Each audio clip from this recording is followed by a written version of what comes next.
The news just broke. The Indiana Fever waive DeWanna Bonner. And we've brought in Aari McDonald. DeWanna Bonner out with the old. Aari McDonald, welcome back. We have signed Aari McDonald for the remainder of the season. In a corresponding move, we have waived DeWanna Bonner. The Indiana Fever just made a bold move. The Fever are waiving DeWanna Bonner, league sources told the Indy Star, then re-signing Aari McDonald. Aari McDonald is back, and fans are calling it the smartest decision all season. The Indiana Fever finding really good role player pieces.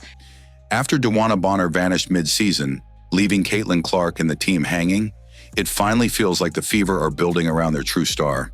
Caitlin Clark as the star. Everything else is wrapped around her, and everything else is revolving around her. She's Rookie of the Year in the WNBA. If you're 100% Team Caitlin, drop it in the comments right now, because this is the turning point we've been waiting for. Caitlin Clark is the star player of the WNBA. The most popular woman ever in the WNBA, Caitlin Clark. When the Indiana Fever announced Aari McDonald's return, it wasn't just a roster move, it was a shift in energy. Aari had already proven her value earlier in the season when Caitlin Clark went down with a quad injury. She stepped up immediately, bringing relentless defense, speed, and court vision. When Aari McDonald came, when Clark went down with that quad injury, bro, she was balling, drawing charges, scoring, passing. She was doing everything, getting steals, going coast to coast. She was drawing charges, making stops, hitting shots, and doing everything a coach could ask from a true two-way guard. Fans saw it, analysts saw it, even other teams saw it. But despite being a free agent, Aari didn't sign with anyone else. Why? Because behind the scenes, the Fever told her to wait. They were coming back for her, and she waited. That loyalty matters. Aari could have chased minutes or money somewhere else, but she stayed ready, believing in the Fever's potential and in Caitlin Clark. Now that she's back, this team finally has what it was missing: a reliable secondary ball handler. Is a ball handler that can actually make plays. There is a ball handler that can run and score in the paint. She can score from the perimeter. I mean, Aari McDonald being on the Indiana Fever is such a plus. Someone who can ease the pressure on Clark and help her get cleaner, looks off the ball. That she does a lot of things for our team defensively, offensively as a backup, as a point guard for Caitlin Clark. This will potentially relieve pressure because now you have another competent point guard. Caitlin's been targeted and battered every single game. Double teamed, boxed out, chased full court. Aari changes that. She's fast enough to push the tempo, smart enough to make reads, and gritty enough to fight through pressure. Welcome back to the team. We are very eager to see what you and Caitlin Clark look like together in the backcourt. This isn't just about rest for Clark, it's about unlocking her full game. Aari fits the style Clark thrives in. She wants to run. Kelsey Mitchell wants to run.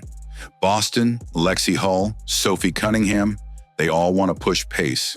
And now with Aari back, the Fever finally have a lineup that can outrun and outwork almost anyone in the league. This team could be something. This team can look like the team from last season after the Olympic break. It's not about stacking names, it's about building a system that works. And Aari, she's not chasing headlines. She's not here for drama. She's here to grind. More than anything, this move signals a cultural shift. It's a subtle but powerful way of saying, we're building around Caitlin Clark now. Not just handing her the ball, but giving her the teammates, the tempo, and the structure to lead. And you can bet she knows exactly what to do with it. They have to get their shooting percentages together under that rim, man. You have to get your shooting percentages together. When DeWanna Bonner left the Indiana Fever, the official statement sounded polished. It wasn't the right fit, she said. I want to sincerely thank the Indiana Fever for the opportunity to be part of the Fever franchise. Despite our shared goals and excitement heading into the season, I felt the fit did not work out. She thanked the organization, wished the young players well. The fix was in, bruh. I'm convinced the fix has been in this whole time. On paper, it sounded like a mutual parting, but fans aren't buying it, and neither should you. Because if we're being real, this wasn't a clean goodbye. This was a sudden, messy retreat, one that blindsided the franchise, frustrated the locker room, and left Caitlin Clark hanging mid-season without the veteran leadership she was promised. Let's rewind. Bonner was supposed to be one of the biggest offseason assets, a seasoned vet, a vocal leader, someone to stabilize the locker room and help Clark adjust to the pro level. Instead, the moment things got tough, she vanished. No warning, no injury report, just personal reasons. The DeWanna Bonner shit is your fault as far as I'm concerned. You brought her with you. It's your fault. Like, come on, man. All you've been doing is lying to us, bro. She sat out multiple games. And the reason is because the longer she sits out for personal reasons, the longer she eats into the cap space for the Indiana Fever. Gave the team radio silence and never stepped back on the court again. DeWanna Bonner had no intention of returning to the Indiana Fever. That's not professionalism. That's abandonment.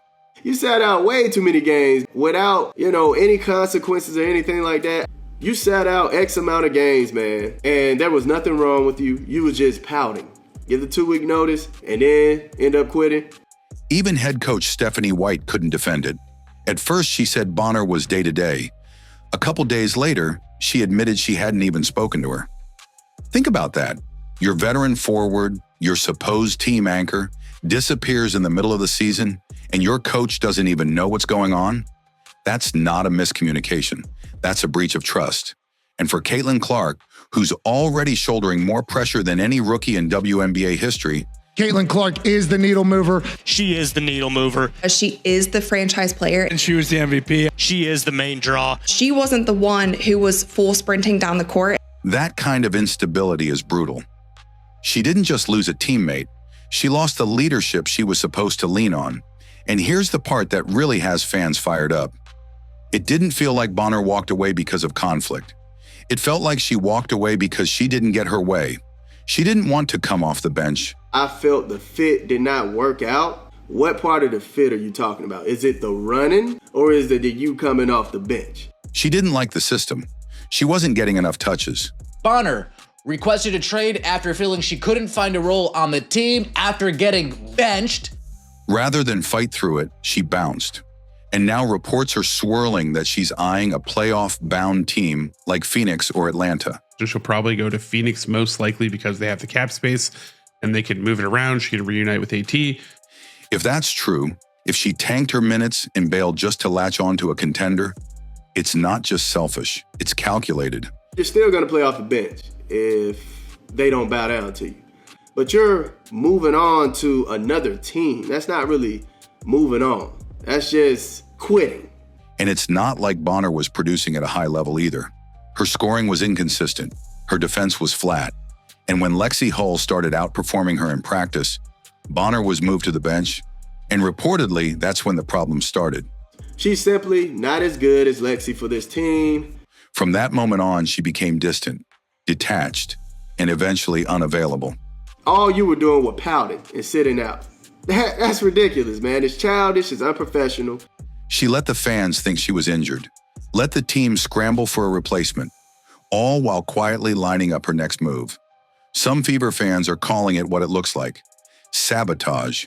Not just a personal decision, but a deliberate attempt to derail the momentum, leave a hole in the roster, and bolt to a title contender. If that's the case, if she took the money, soaked up the media hype, and then bailed when it didn't fit her personal plan, then she didn't just deceive the front office. She played bad on purpose. She plummeted her stock to the point where it's not like we could trade her. We have waived DeWanna Bonner per a source. League sources told the Indy Star. And we're also re-signing Aari McDonald, which is good news. She deceived Caitlin Clark. She deceived the fans. She deceived the game. And the cost wasn't just emotional. With Bonner gone, the Fever burned valuable cap space. They lost time. They had to scramble to restructure the rotation. And while Aari McDonald's return is a huge win, it never should have been necessary. And Lexi Hull just saved the Fever $136,000 by retiring Bonner. Bonner wasted the team's trust. And most of all, she wasted their time. This is not right, all right? You have to protect the... There's a reason fans are furious. There's a reason even creators who were initially supportive of Bonner are now saying, let the door hit you on the way out. Because in the WNBA, loyalty matters, leadership matters, And when you sign a contract, when you wear that jersey, you're making a commitment, not just to the team, but to the culture, to the fans, and to the rising stars like Caitlin Clark who are trying to make this league better. Bonner walked away from that. She made a commitment. Fever signed her in good faith. She is benched after not playing well in consecutive games, so decides to walk out instead of improve her game. Not because she was injured, not because she was mistreated, but because she didn't get the role she wanted. You know, trying to get a rebound. It's a lot going on, whatever the case. She did release a statement. I want to sincerely thank the Indiana Fever for the opportunity to be part of the Fever franchise. Despite our shared goals and excitement heading into the season, I felt the fit did not work out, and I appreciate the organization's willingness. And in doing so, she reminded the world of exactly what the Fever don't need: ego, entitlement, drama. This was supposed to be Clark's breakout year, a season where she grows, leads, and builds chemistry with veterans. Instead, she's been hit with fouls, double teams, and now a betrayal from the very player meant to guide her. But if there's one thing we've learned about Caitlin Clark, it's that she doesn't fold. She adapts. She finds a way. And with Bonner gone, she finally has a space to do it her way. All it took was one report from Annie Constable and the charade stops the next day. Very funny how that works when you can't just string along fans anymore and the lid gets blown off the joint.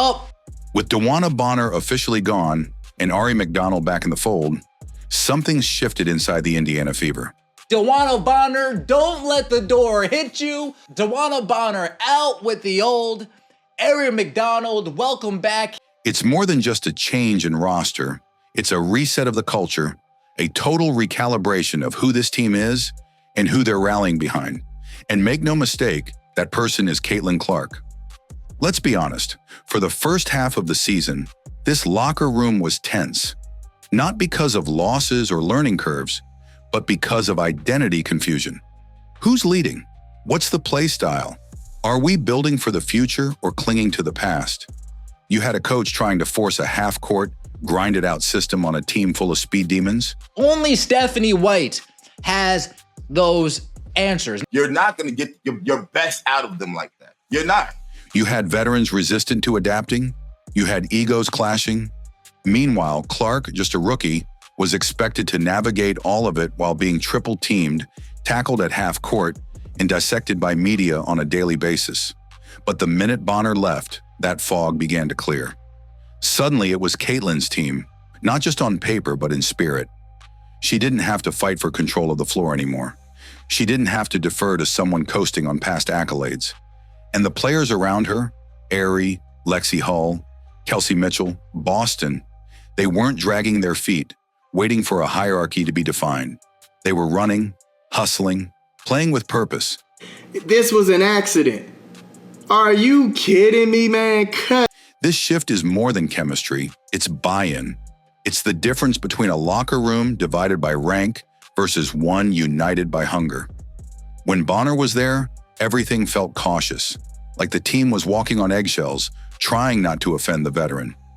Now, the energy is open, collaborative, focused on winning, not status. And Caitlin, she's not just surviving in that space, she's evolving. Caitlin Clark has really stepped up as the de facto leader of the team. So, you know, there's kind of like the veteran leadership and then the young leadership in Caitlin Clark. Even through the shooting slump, you could see it. Her passing improved, her vision sharpened. She started making high IQ plays even when the shots weren't falling. That's leadership. That's maturity. That's what happens when a player isn't distracted by locker room chaos or miscommunication from the top down. Fans noticed it too. They stopped asking, why isn't Clark scoring 30 every night? And started saying, look at how she's lifting this team. So in 2024, she averaged 16.5 points per game, 4 assists, 5.5 rebounds. She shot 37% from the field and 31.8% from three. Now, if you look at her preseason in 2025, she only played 2 games in this preseason, and one was against that Brazilian national team. She played 21 minutes. She averaged 14.5 points, 6 assists, 6 rebounds. She shot 52.5% from the field and 50% from 3-point range.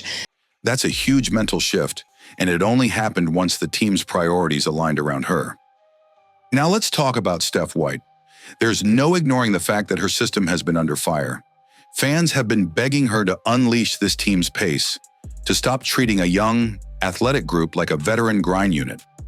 Aari McDonald's return only intensifies that pressure. You now have Clark and McDonald in the backcourt, two guards who want to run you off the court, and you've got weapons like Mitchell and Hull who can keep up.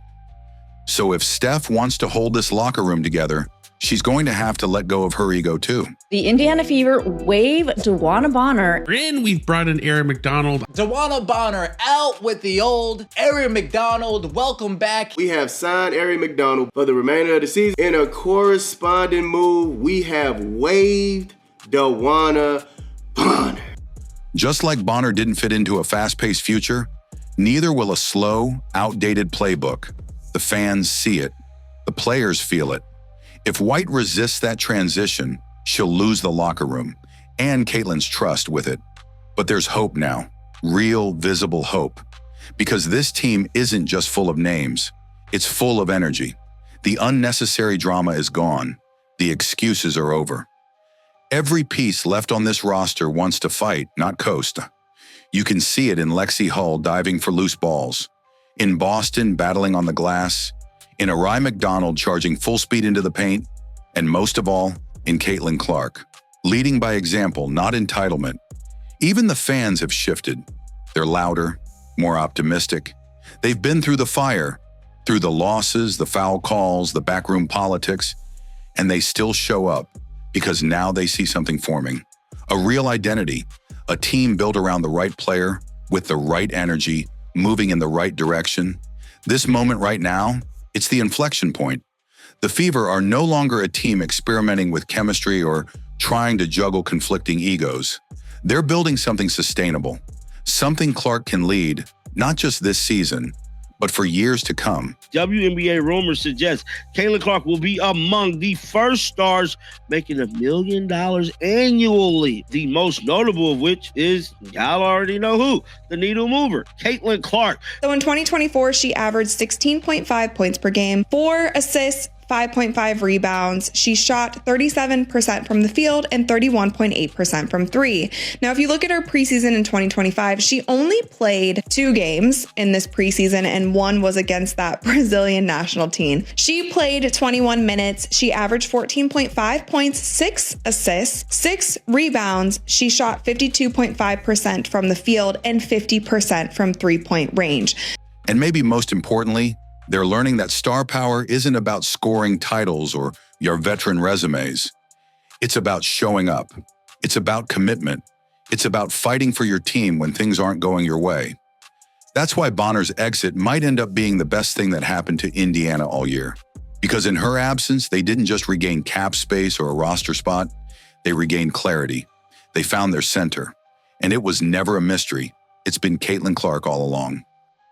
That's nice. And she was shooting the shit out of it. Of course she was. Right. So she was shooting the shit out of it. And she's the face of the league. Agreed. She's the face of the league. Agreed. Just have nothing but great things to say about who she is as a person. Just so welcoming and so warm as an individual that she can have a conversation with anybody. She's cut from the same cloth as me in that regard. You know what? Us Midwesterners, we tend to just, accept everybody with open arms. She was so kind to my family and everyone in the suite when she came to KC. So huge fans of Caitlin Clark. Caitlin Clark is the needle mover. She is the needle mover. She is the franchise player. And she was the MVP. She is the main draw. She wasn't the one who was full sprinting down the court. Caitlin Clark is a rising star in women's basketball. She's pulling in crazy viewership numbers. She's my role model. I really look up to her. Why do you like Caitlin? Yeah, she's so good at basketball. Because she's that awesome person and she has like a lot of aura, So here we are.